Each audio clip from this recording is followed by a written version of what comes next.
Hi, everybody. My name is Brian McLaren. Pleasure to be with you as part of Theocon.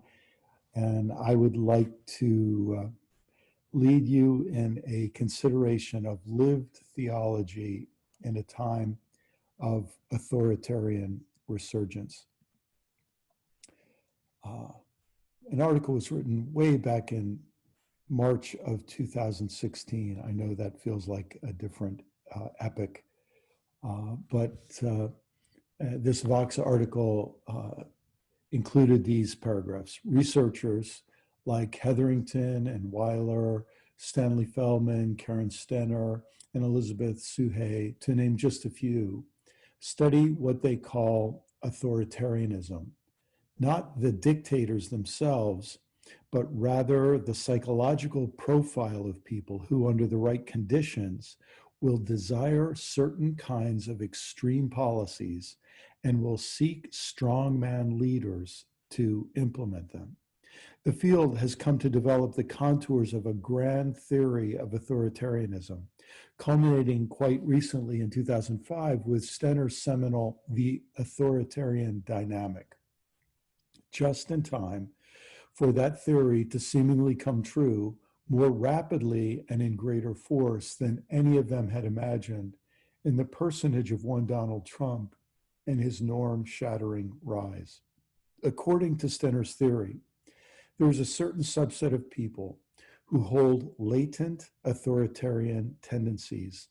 These tendencies can be triggered or activated by the perception of physical threats or by destabilizing social change, leading those individuals to desire policies and leaders that we might more colloquially call authoritarian.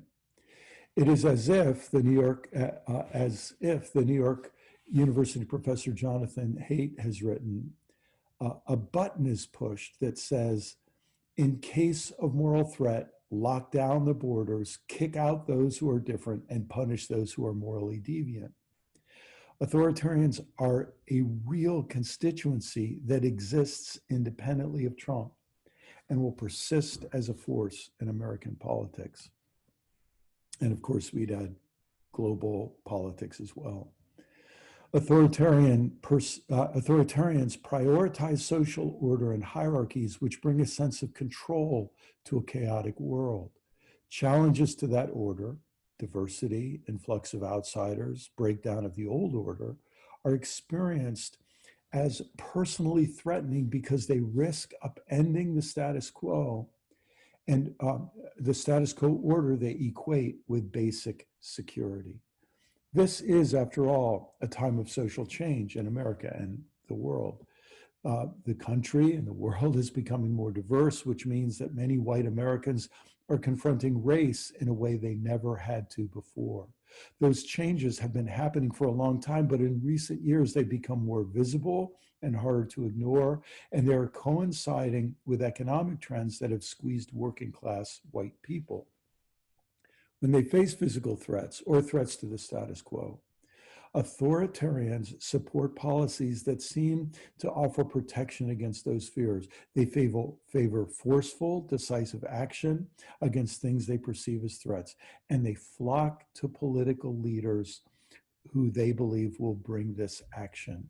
For decades, the Republican Party has been winning over authoritarians by implicitly promising to stand firm against the tide of social change and to be the party of force and power rather than the party of negotiation and compromise. But now it may be discovering that its strategy has worked too well. Well, that article was written even before the 2016 election. But this rise of the authoritarian personality has been on my mind ever since that election season. This idea of activation, that there's a percentage of people out there, 40, 45%, who have, whether through childhood experiences, genetic predisposition, trauma, whatever combination of nature and nurture, they have a predisposition to authoritarian personality. And a certain triggering or activation can bring this to light. There's a bunch of other research that you can find if you just Google authoritarianism. For example, there's a whole literature of right-wing authoritarian studies. And experts suggest that right-wing authoritarians are especially easy to mobilize around common threats. And there's a smaller body of literature about left-wing authoritarians simply because they're extremely hard to find in today's world compared to right-wing authoritarians. But the literature suggests that left-wing authoritarians are mobilized around achieving common benefits. But when you think about the power of fear and the ease of creating imaginary threats, you can see why right-wing authoritarians would be so much more common and long-lasting. You might think of it like this. There's an authoritarian alpha male, occasionally a female. Margaret Thatcher might be in that category, for example. Or even Sarah Palin might have fit that script in more recent history. But there's most often an authoritarian alpha male. He taps into all of the traditions of patriarchy. He does all kinds of displays, sort of male displays to show his dominance. And then a group of beta males and females are activated. This is what they respond to. This is what works for them. This is what they have been looking for. And when people are shocked at their behavior, and they say, wow, they would even support him if he shot someone on Fifth Avenue. This just reveals that we don't understand. Shooting someone on Fifth Avenue wouldn't lessen their support. It would, in a sense, demonstrate his authoritarian prowess. And for these people, it would increase their devotion, love, admiration, and alliance with such a leader. Now you might say, well, what does all of this social psychology and anthropology have to do with lived theology? I'd like to propose that we've divided our religions into monotheistic and polytheistic and into theistic and non-theistic. I mean, there's all kinds of ways we divide up our religions: Christianity, Judaism, Islam, Hinduism, Buddhism. We have all kinds of taxonomies of religion. But one of the most important might be the taxonomy of authoritarian religion and anti-authoritarian religion. And I, as a Christian, am especially interested in this because I think the Christian religion has a deep history of authoritarianism. It was some of my Jewish friends, a group of rabbis in an organization called Trua, that got me thinking about this acutely some years ago. They have a little sticker that I used to have on my computer, my old computer, that says, "Resisting tyrants since Pharaoh." And as soon as I saw that sticker, I thought, what a fascinating identity growing out of the Exodus narrative, that this wasn't just we're trying to get ourselves out of oppression. It's that our deep identity is formed as an anti-authoritarian, anti-oppressive, anti-tyrant spiritual ethos. And it makes me wonder if this polarity between authoritarian religion and anti-authoritarian religion can be found across the board.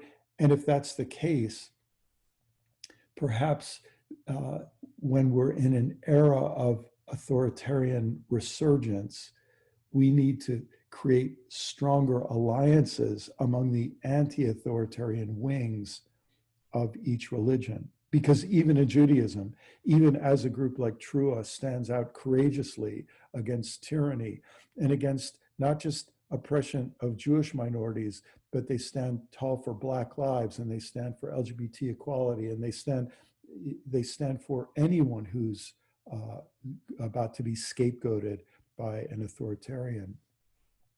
I have to remember that within Judaism, there's a figure like Benjamin Netanyahu who tweeted in 2018, "The weak crumble, are slaughtered, and are erased from history, while the strong, for good or ill, survive. The strong are respected, and alliances are made with the strong. And in the end, peace is made with the strong." I mean, if that's not authoritarian, dictatorial, autocratic, demagogic leadership, strongman rhetoric, nothing is. And so we have within Judaism a pole attracted to authoritarianism and a pole resisting that we could call an anti-authoritarian stream of Judaism. And of course, I'm especially interested in a parallel stream in the Christian religion. Now, I'm a kayaker. I live near the Gulf of Mexico, and I kayak in the Everglades a lot. I love being on the water. And something that happens when you're a kayaker in tidal waters is when you come to a pass, a place where tidal waters are flowing between two islands. In the outgoing tide, that pass can be just rushing faster than you can possibly paddle against. And then in the incoming tide, the tide can rush in the opposite direction. And it strikes me that when you're going with the tidal flow, you can paddle with the flow and you go faster than you've ever gone before, because you not only have your speed, but you add to that the speed of the tidal flow. And if you have the wind at your back, now you're really, really flying. But imagine if you were going against that tidal flow, how difficult it is. You paddle as hard as you can just to stay even sometimes. And then imagine people who aren't paddling, they're just going with the flow. They're moving in the direction of the tide with no effort being expended. Well, it strikes me that in a time of authoritarianism, it's not enough to be a non-authoritarian. You have to be an anti-authoritarian. Otherwise, you will go with the tide. Something similar has been said by Ibram Kendi about racism, that it's not enough to be non-racist. If the tide is flowing, if the historical flow has been going in the tide of racism, then if you don't want to be part of that, you have to learn to paddle and live and go against that flow. Well, in the United States, we have watched a whole group of religious leaders, along with almost every single member of the Republican Party, go with the flow. Even people who Trump humiliated, politicians like Marco Rubio or Ted Cruz, who he humiliated. It was, to me, it was humiliating to watch them then come and suck up to him and submit to him, showing their authoritarian personality is willing to be the authoritarian, and if they can't be the alpha male, they'll gladly be the beta male and submit to the authoritarian. But it's been interesting to watch religious leaders like Robert Jeffress or Franklin Graham or Jerry Falwell Jr. Or Paula White in a similar way throw their alliance behind a person, throw all of their energy, throw their credibility, and see a perfect ally in a person with obvious authoritarian tendencies. And then you realize that there's this mass, it was about 81% in the election, and still stands between maybe 61 and 81% of strong support for Trump among white evangelicals. And then we could add the Catholic bishops. One recently just wrote a public letter to Trump, displaying his fealty, displaying his subservience, bringing his authority as a retired bishop to the service of an authoritarian. Catholic, Protestant, Jewish. And then I'm sure we could find examples in Hinduism, Buddhism, and so on of similar kinds of authoritarian alliance between religion and politics, because both, we could say, are part of anthropology. They're part of the human experience. I've been privileged in recent years to know and work closely with uh, uh, Christian leaders who I would call decidedly anti-authoritarian. Um, and I've watched a form of Christianity that I think is an anti-authoritarian form of Christianity, and a theology to support it, increasingly taking shape. But I think the kinds of people who would tune into Theocon are the kinds of people who maybe want to think more deeply about this, and might want to ask, what would a postmodern, post-colonial, post-patriarchal, post-dualist, post-supremacist, emerging anti-racist, ecological, and anti-authoritarian Christianity really look like? Well, this is so grossly oversimplified, but I sometimes say that what we have in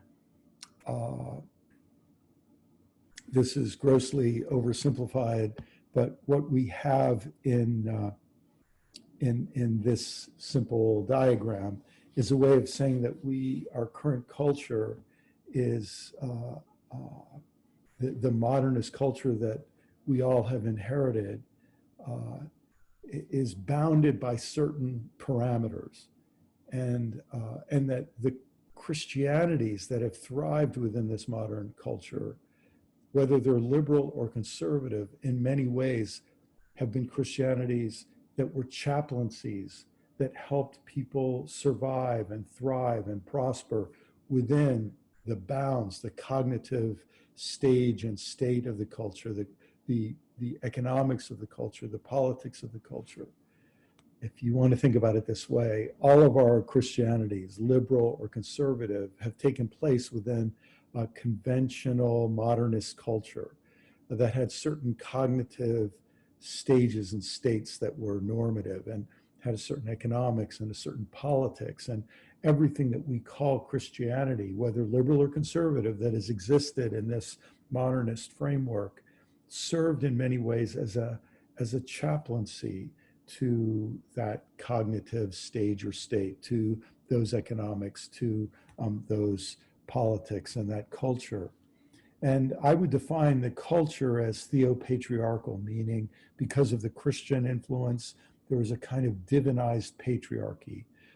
The entire universe replicates or recapitulates a divine pyramid with God at the all-seeing eye at the top, ruling over the universe in a patriarchal, and we might say authoritarian way. That produces a theo-capitalist economics, where the invisible hand of the market becomes the hand of God. And of course, this is all set up to serve a white supremacist uh, uh, economy that was the child of European Christian colonialism, set in motion by the doctrine of discovery in 1452. And all of this took place within a dualistic and even an authoritarian mindset that was framed around us versus them hostility. And the where this leads is to the kind of world that we have. And it raises the question, what would it look like if the Christian faith were to stop being the chaplain to this system and were instead to try to join in a jailbreak from this system, in a liberation from this system, in an exodus, if you will, from this system, to actually participate in the forming of a new paradigm that would be incarnational rather than patriarchal, that would be contemplative rather than authoritarian, that would be eco-civilizational rather than capitalistic, and would be pluralistic rather than white supremacist. What would it look like? What would that new Christian theology look like that was characterized by incarnation and ecological values and the validation of diversity and the development of a contemplative, inclusive attitude of solidarity rather than competition and hostility. And that to me is what an awful lot of us are really doing. And some of us are working on slow incremental change. Others of us are just trying to do bold experiments in this new space. But I think more and more of us sense that we are moving into a new paradigm. And meanwhile, the old paradigm is maybe having a resurgence. Maybe it's last gasp, or maybe a successful return into maybe what some have called a new dark age, but a regressive moment as a last gasp.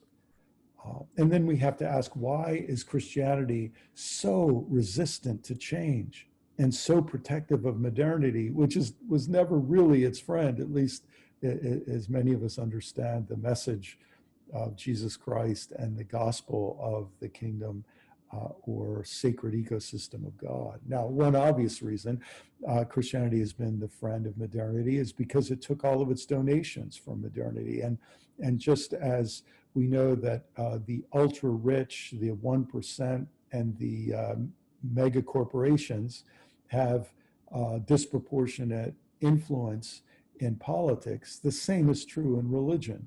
Major donors keep an awful lot afloat, and it is very hard for a religious leader to bite the hand of the major donor that feeds it. And so there is a certain docility to the economic order that's present in any religion. And in spite of everything that Jesus said about you either love God and hate money, or you hate money and love God, in spite of all that Jesus said about this, couldn't be more stark in his condemnation of the power of money. In spite of all that, the Christian religion has certainly, had the hook of money pulling it around. But I think there's a deeper reason, and I describe it in one of my books as what I call the six-lined narrative, the 6 lines of narrative that I do not believe are there in the biblical text at all, but have been the dominant plot line derived, extracted, or manipulated from the text.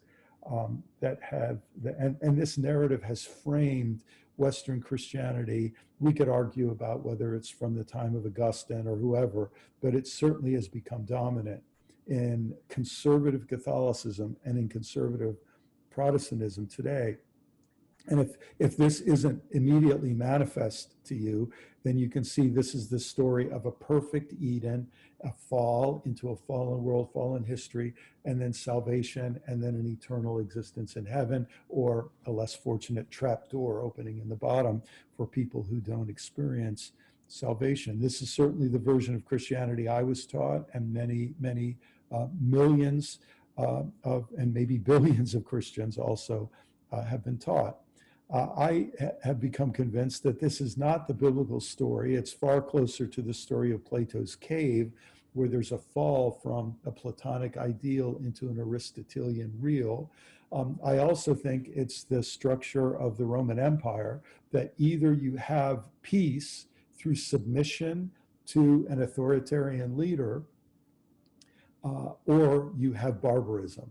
And that civilization comes to mean conformity and compliance with an imperial power. And when you look at this diagram, you think, boy, the universe began with unity, it ends with duality. It began with all good and all joy, and it ends with a few experiencing good and joy, and the many experiencing agony, torture, remorse, exclusion, and pain.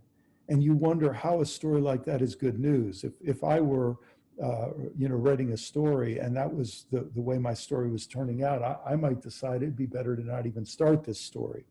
And so that's why one of the really important narrative tasks in theology over the last century or so has been to try to look at a different understanding, and starting with the Exodus narrative, which is that narrative of resisting tyrants since Pharaoh, and anti-authoritarian. a liberation rather than authoritarian narrative.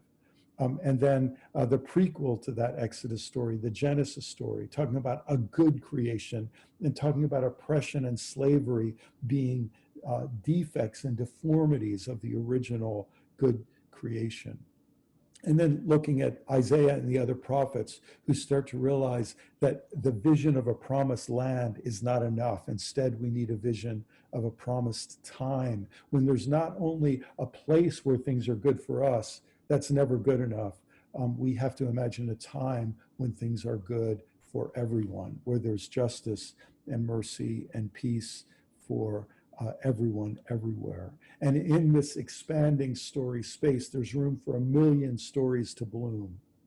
And yet it's not a universe where anything goes, because if you work against creation, if you work against liberation, if you work against reconciliation, then you are committing what we could call evil. So this is a universe with evil, but it's just a universe with much more space.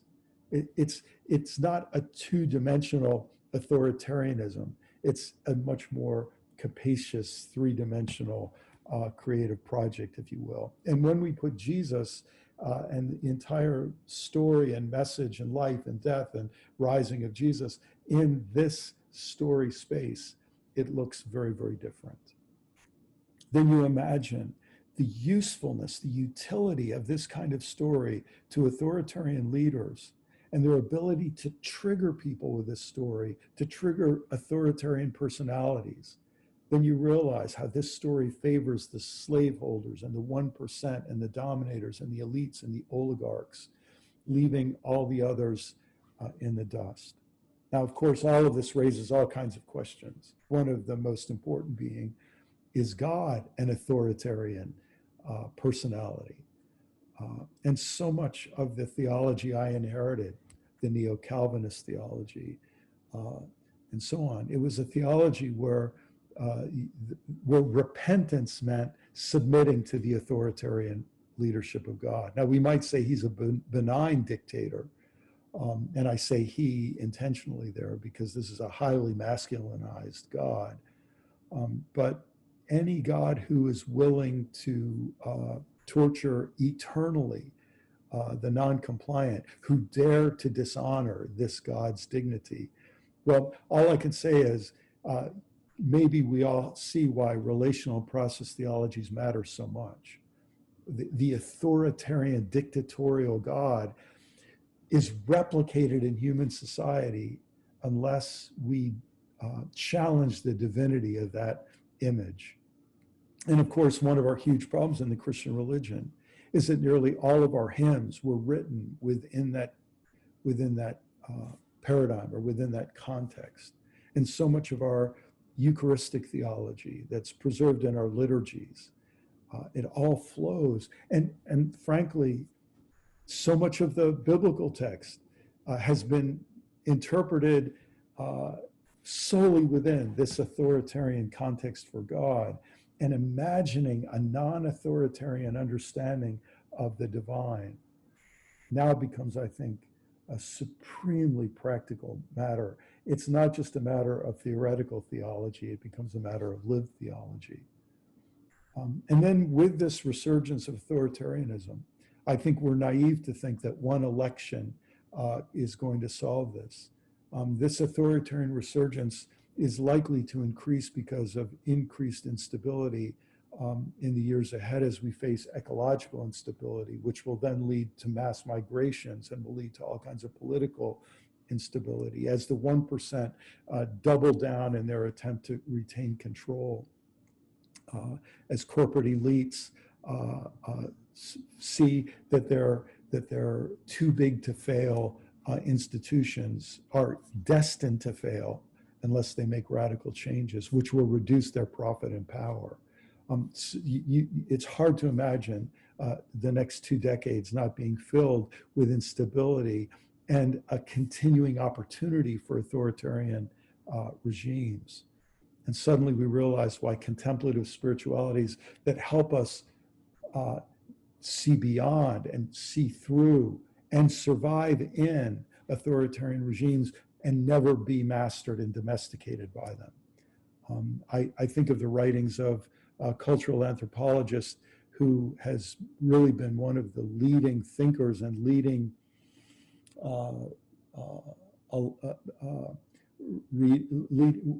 leading prophetic warners, if I can say it that way, someone who's warned us about the danger of authoritarianism, is Sarah Kendzior. And she wrote a powerful article you can find online, We're Heading into Dark Times. And I'd like to read it in its entirety because this to me represents not just a political message. This to me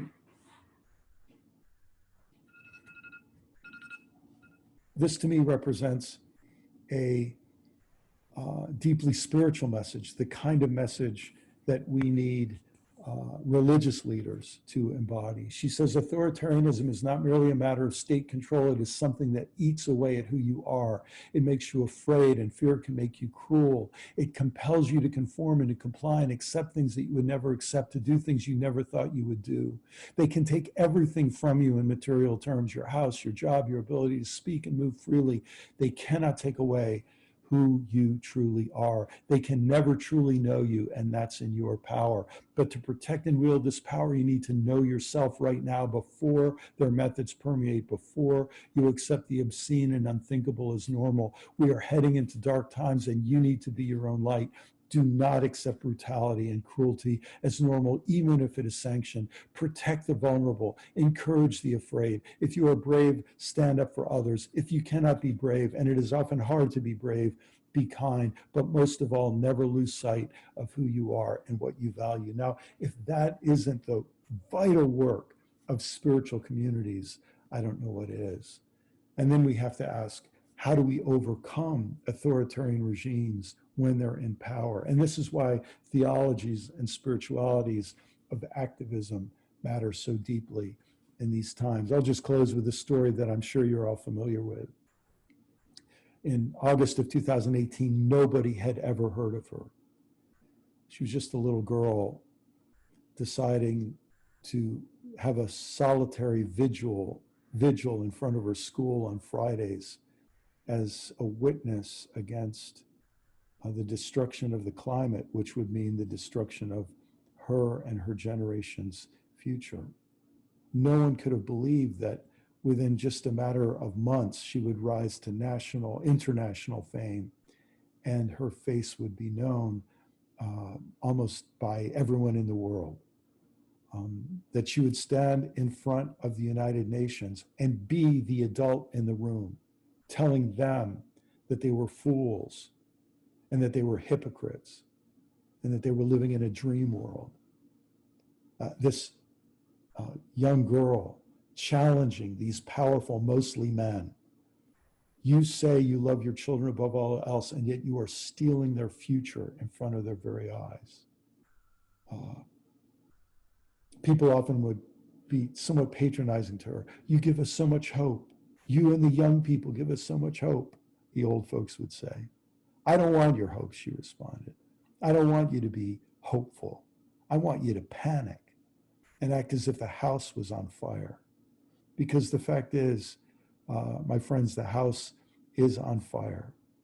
We have a planet on fire in an ecological crisis. We have a rise in the gap between the rich super elites and all of the rest of us. And that gap of inequality creates not only suffering, but it also creates the conditions for war and civil war and terrorism and counterterrorism and authoritarianism and the proliferation of weapons at every level of society.